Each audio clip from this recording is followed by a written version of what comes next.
Ethiopia's influential Orthodox Church is facing a crisis that sparked weeks of unrest. It began after rebel bishops formed their own assembly in Oromia region. The government has restricted social media and banned protests. But is that enough? This is Inside Story.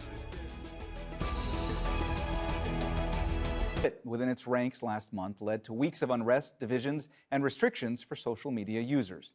And the fallout could still have ramifications for the church itself and the country.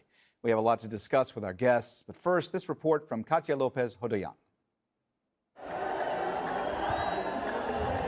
Scenes of a united Ethiopian Orthodox Church after weeks of tension and unrest. Visuals like this one in Addis Ababa are a show of strength for one of the oldest Christian bodies in the world.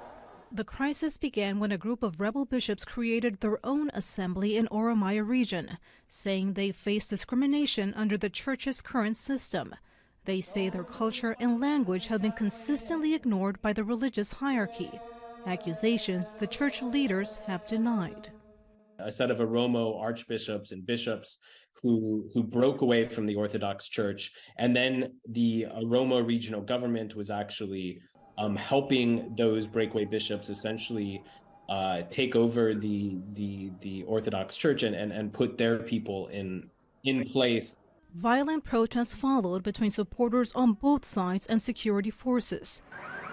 The church says at least 30 people have been killed in a week, and access to social media has been widely restricted. Prime Minister Abiy Ahmed has asked his ministers to stay out of the dispute. The government issued a ban on church-led demonstrations meant to oppose the breakaway movement. But religious leaders describe that move as a declaration to destroy the church. This is a really difficult situation for the prime minister. His political base being in power has primarily been between the Oromo, which is the ethnic group he comes from, and Ethiopia's largest ethnic group, and the Amhara, which has dominated the Ethiopian Orthodox Church. With more than 36 million followers, the Ethiopian Orthodox Church has been around for centuries, with vast religious, cultural, and political influence. For now, tensions have de-escalated, but further divisions may fuel more conflicts that threaten to extend well beyond the church. Katya Lopez Hodoyan, Al Jazeera. As Katya mentioned, the Ethiopian Orthodox Church has been around for a long time.